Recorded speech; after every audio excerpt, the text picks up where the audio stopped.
Welcome back, everyone, to the Pitre Podcast. I know you haven't seen his glasses in a while. Well, for those of you who are watching on YouTube, which watch on YouTube, for those of you who are just listening in, I'm wearing clear frame glasses, which I was wearing in the beginning of the podcast. So I have multiple blue light glasses. These are just one of them. My eyesight is actually really good, but I just do it because I look at a freaking screen all day. But basically, we're not here to talk about blue light glasses and looking at screens. We're here to talk about Trump's 50-year mortgage, right? And why it's a fucking terrible idea. Now, before you're like, Noah, what the fuck do you know about mortgages and real estate? Well, I actually worked in commercial real estate for many years, right? So I actually know a lot about the real estate market. Real estate is something that I want to invest in one day as well. I've read multiple real estate investment books. And not only that, I create like a whole spreadsheet of what's the best markets to invest in and why across the U.S. as far as like not commercial real estate, but for residential real estate goes. And primarily multifamily and single family homes. And it's actually Pittsburgh. Well, I did this 2 years ago, but Pittsburgh is one of the best markets to invest in, ironically. And I love Pittsburgh. So maybe that's a sign. Anyway, yeah, I worked in real estate for multiple years, very knowledgeable about real estate. And once I heard that this fucking guy, Trump, is going to do a 50-year mortgage, man, I just lost my shit. Because those of you who are not familiar with mortgages in our real estate, you might think, what's the big deal? Why are people complaining about this? They're complaining for a reason, right? They're complaining because basically you're just handing money to the bank at this point. You're literally going to end up paying, not shitting you, like twice as much to the bank than you normally would pay on the same amount of money, on the same amount of home, same amount of principal that's being lent to you. So I'm going to really dumb down what mortgage is, the difference between 30-year, 50-year. I'm going to give you a quick breakdown as far as numbers-wise and examples, and I'm going to do a pro and con. Whatever pro comes from a 50-year mortgage, I'm going to do that as well. So I'm going to really break it down for you guys, right? And from there, you can determine if we're all just bitching or if this is seriously a really terrible idea, right? So why do mortgages exist? How did the 30-year mortgage came to be? So start from the top, right? What is a fucking mortgage? So a mortgage is a loan used to buy real estate where the house and or other real estate property itself is lender security. So basically, it's a loan. A mortgage is a loan for you to buy real estate, right? So what are the key pieces to this loan? What are the key pieces to mortgages in general? Principal, that's the amount you borrow.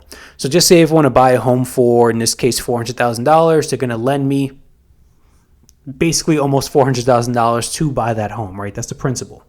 You have the interest. So they lent me $400,000. I have to, of course, pay that back, but they need to make money on that, so they're going to charge me interest, right? So interest is the fee the lender charges for lending the principal. So it's typically on a percentage, right? And I think as of right now, it's around 6 to 7%. So you're going to be charged 6 to 7% of interest on that loan. But I think when it comes to interests, the best interest, of course, is 1 to 3%. That's where you want ideally. Anything above that, it's a little steep. Right now, we're in like one of the highest, steepest percentages in real estate history as far as America goes. So that's why a lot of people are bitching about buying a home and can't buy a home, and the interest rates are insane, because when your interest rates are higher, your mortgage ends up being higher as well. So if my interest rates are 1 to 2%, the mortgage that I'm paying every single month is going to be far lower than if my interest were 7%, right? So that's the reason why a lot of people are complaining about buying a home, because the interest rates are so high. So you have the term. That's the length of the time you agreed to pay. Now, some of the most common mortgage rates in the U.S. are 15, 30 years, and Trump's putting out 50 years. You have monthly payments, right? So this usually includes principal plus interest. So when you're paying your mortgage, your monthly payments to the bank for lending you that money, you're paying principal and the interest as well. So you're doing both in that one payment. Many mortgages also include an escrow portion for property taxes and homeowners insurance. Now, amortization, right? What is that? How payments are split between interest and our principal. So what's going to be the divide there? How much is going to interest? How much is going to principal? Now, your early payments are going to be primarily interest. So when you do get that mortgage and you buy a home and you're paying off, the house, you're not really paying off the house for the first couple of years. You're really just paying off interest. Towards the end of the mortgage period, that's when you really start to pay off the principal, which is kind of fucked up when you think about it, to be honest. So we have fixed and adjustable, right? So you can have a fixed rate of interest and adjustable rate of interest. Fixed rate of interest means whatever happens in the economy, whatever happens, period, it's going to stay 3% or whatever you sign the dotted line for. Adjustable means they can fucking do whatever they want. They can raise it higher, they can put it lower, depending on the market, they can do what they want. Now, I personally, if you can, would get it fixed because it's locked in. And of course it depends, right? So if you're on a 7% interest rate, you'd want an adjustable because eventually it's going to have to lower. You can't have 7% forever. It's going to have to lower so that it can be adjusted. You can fight for it to be adjusted. If you have it fixed, if you have a 3% or 2% or even 1% mortgage rate, you want that to be fixed so that if anything were to happen to the economy, vice versa, they don't jack that shit up to 7% because they feel like it. Because banks would do that because they don't give a fuck about anything in this country. And the reason why we had the '08 crash. So you have secondary market, right, heading into the '08 crash. So you have lenders often sell mortgages to investors, right, or to government-sponsored entities like Fannie Mae, Freddie Mac, which affects interest rates and availability. So what that is, and I'm going to go down a tangent here. So when you go to the bank and you get a mortgage, right, they have it there. It's within the bank. They are writing that you pay off your mortgage. They are betting that you pay off your mortgage. They're only going to receive money and make a good ROI if you pay off your mortgage, right? If you foreclose, they're kind of shooting themselves in the foot a little bit. So that's why they check your credit score, because your credit score determines your worthiness as far as how much you can get in a loan, if you can even get a loan, period, right? So if you have a really good credit score, they're going to be more inclined to give you a loan, definitely give you a loan you more money because your track record shows that you are responsible and you can pay off. I'm not even going to say responsible because shit happens and, there's multiple scenarios that can lead to you having bad credit. Because some people, their parents fuck them and put stuff under their name as a kid and then they end up having bad credit as an adult, so it's fucked up. So basically, your credit score determines if you can get a loan and how much of a loan you can get, essentially, right? So what banks do is they would package all of these mortgages, all of these loans into, I guess, a package, right? The best way to explain it. And they will sell that off to private investors, right? And they do it by tiers. So you have single A, double A, triple A, triple B. I'm thinking I'm getting the backwards there. No, it's triple A on top, double A, single A, triple B, double B, B. B being the worst, triple A being the best. Triple A means that these people are good to go. Their fucking credit scores are impeccable. They have a track record of, paying shit off, and that these people are definitely going to pay their mortgage. You're going to get a great return on investments, almost guaranteed, right? It's the safest one you could do.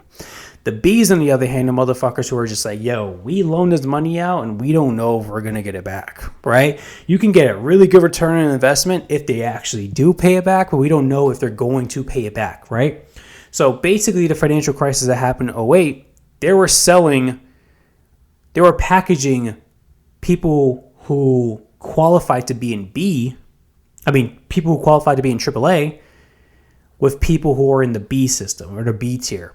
So they were just packaging everything together and selling it as AAA when in reality it wasn't AAA. So investors were buying into these basically real estate packages or portfolios, but in reality these people are foreclosing and the whole system is going to go bust. That's like the most simple way I can explain the '08 crash, right? There's more to it than that, and I'm missing a lot of details, but just for the sake of time, that's like basically what it is.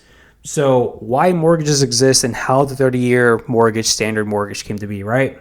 So home prices are large relative to most people's income. So mortgages allow people to buy a home by spreading costs over decades rather than paying the full price up front. That increases home ownership and liquidity in the economy, right? So it's good for the economy.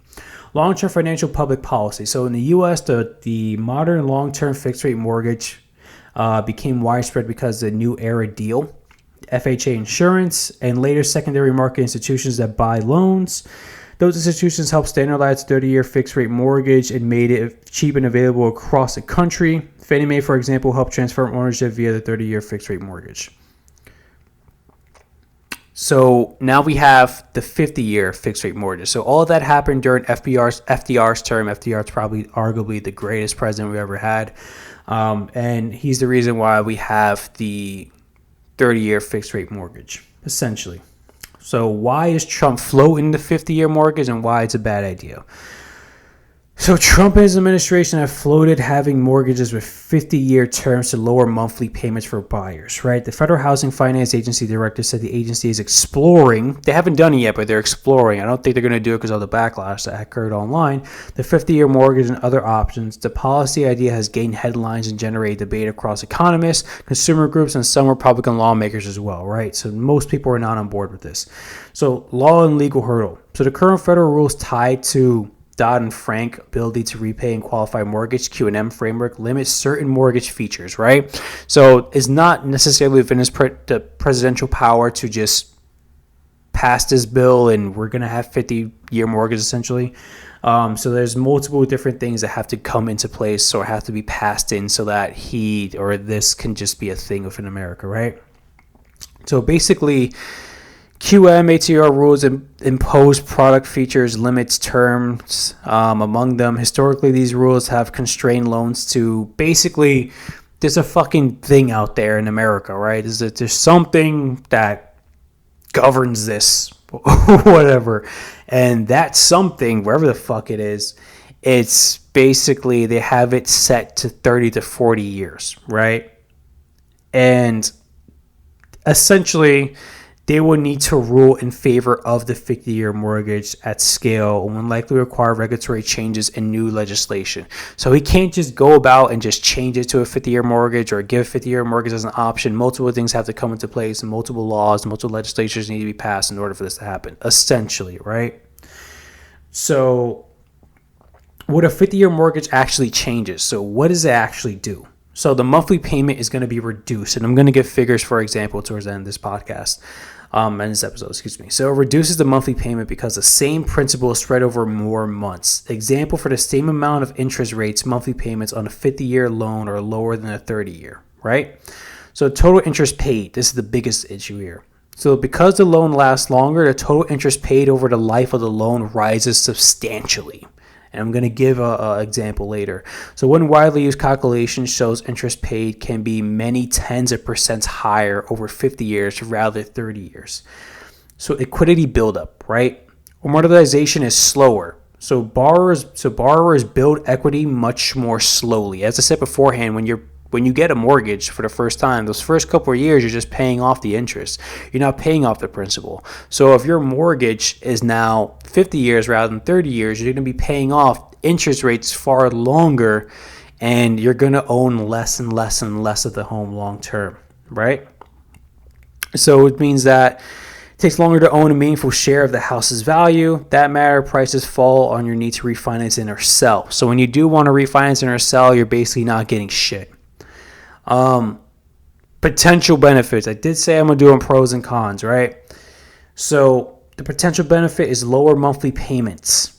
It's better short-term availability, right? So this allows your mortgage to be technically less. So instead of, for instance, $2,600 a month, you're going to be paying like $2,200 a month. So you'll save that $400 and have that $400 in your pocket short-term. And we have a political quick fix. So basically, they're just trying to have a quick fix to a long-term issue and try to get more young people to be able to have a mortgage and buy a home. And, because a lot of young people are, especially my generation, are complaining about, housing prices and mortgages and the fucking interest rate being 7%. So this is just like their Band-Aid to the solution. So it doesn't solve anything. It's just long-term going to make shit worse. So the only thing that could possibly benefit, or anyone could possibly benefit, is from a month-to-month standpoint, they would technically be saving more money. But in a long-term standpoint, they're going to pay substantially more. So the main drawbacks and the risks, right? So you have a much higher lifetime cost. So lower monthly payments come with much higher totals and interest paid over decades, meaning households pay for more for the same house. You're paying more for the same house, essentially. So slower wealth building, right? So slower equity accumulation means young buyers may remain asset poor longer, can worsen retirement readiness and reduce intergenerational wealth gains. Again, they just want to keep us renters and keep us poor. So longer exposure to housing risk, right? So if a borrower has a 50% mortgage for decades, a local price decline or job loss could keep them underwater longer, increasing the default risk in recession. It could also push prices up. So cheaper monthly payments raise buyers' ability to bid, which can increase demand and push up housing prices, potentially canceling the intended affordability benefit. Some analysts warn it addresses monthly payments affordability, but not the root cause of which is supply and shortages across the U.S. when it comes to housing, right? Intergenerational fairness and retirement issues. So people could still be paying into their 60s or 70s. So imagine being 60 or 70 paying off your mortgage still, right? A lot of us are going to be doing that anyway because we're starting to buy homes at 30, 40. I think the average home buyer now is 61 years old. Those people are, on I was going to say on death's door, but on retirement's door. They're about to retire very soon. So when you have the average home buyer being 61% and no one's buying into the system anymore, this is bad, man. This is bad for intergenerational wealth, especially for my generation. Okay, so yeah, basically I gave you all the information and a quick wrap up there. Now I'm going to get into the numbers, right? This is going to be a more shorter podcast. So let me get into the numbers, for example, to put a bow on all of this. So let's do it, guys. All right. So let's just say, I'm trying to think of a housing cost number. Let's say the housing costs earlier I used 400,000, right? I have my calculator out. So 400,000. That's a housing cost. So the monthly payment with taxes and insurance, right, for a 30-year mortgage is going to be $2,600. $2,660. For a 50-year mortgage is going to be $2,380. So you're saving that basically $300, right, from a month-to-month standpoint, which we talked about earlier on the podcast. So from a month-to-month standpoint, it seems like you're saving more money. Now, the principal per mortgage payment. So how much are you paying off in principal per mortgage payment when you pay mortgage every single month? For a 30-year mortgage, you're paying off $327. That's what you're paying off in principal. The rest is a straight up interest, which is fucking insane. We should have a law in place that states that the amount you pay in principal versus mortgage honestly should be half until the very end of the mortgage. But then again, we have different mortgage timelines like 30-year, 15-year, 10-year, etc. So I guess that plays into that one. But either way, I think that's fucking insane that you're only paying off that little bit of principal in the beginning stages of a 30-year mortgage. For a 50-year mortgage, though, you're paying $47. So you're only paying $47 of the total principal of the house in and of itself every single month. The rest is just going straight to interest, straight to the bank. So we have total interest paid, right? So what's the total amount? So for a $400,000 home, total interest paid over 30 years, $957,000. Now, this is what the current interest rate, right? The current fucking 6 to 7% interest rate. That's how much you would pay for a $400,000 home from getting it from the bank, right? It's a lot of money. You're paying fucking a lot of money to the bank. Now for a 50-year mortgage, total interest paid is $1.7 million. You see what I mean? Do you see why a 50-year mortgage is a terrible idea? For a 30-year mortgage, you're paying a lot in just shy of $1 million. For a 50-year mortgage, you're paying damn near $2 million for a $400,000 home. It's a terrible idea. A 50-year mortgage is a horrendous idea. Even if you have interest rates being 1% to 2%, a 50-year mortgage is still a terrible idea. It's a horrendous idea. No one should be taking out a 50-year mortgage. Especially if you're in your 30s or 40s, you will literally never pay that off. Like quite literally never pay it off. You will never own your home. And that's the goal. They don't want you to own your home. They want you to be in debt forever. Literally. This is what the banks want. It's what the system wants. The system wants to fucking own you indefinitely. They don't want you to ever create generational wealth. They don't want you ever to fucking be out of debt's hands and have money in your pocket and have appreciable assets. They want you to be in debt to them for the remainder of your fucking life. That's what they want. So that's why they're pushing the 50-year mortgage. Because in a 50-year mortgage, you're not going to benefit whatsoever. You will not benefit. Even if you think the short-term gains are fine, bro, the long-term gains paying almost $2 million for a $400,000 house, and especially nowadays, a $400,000 house fucking sucks.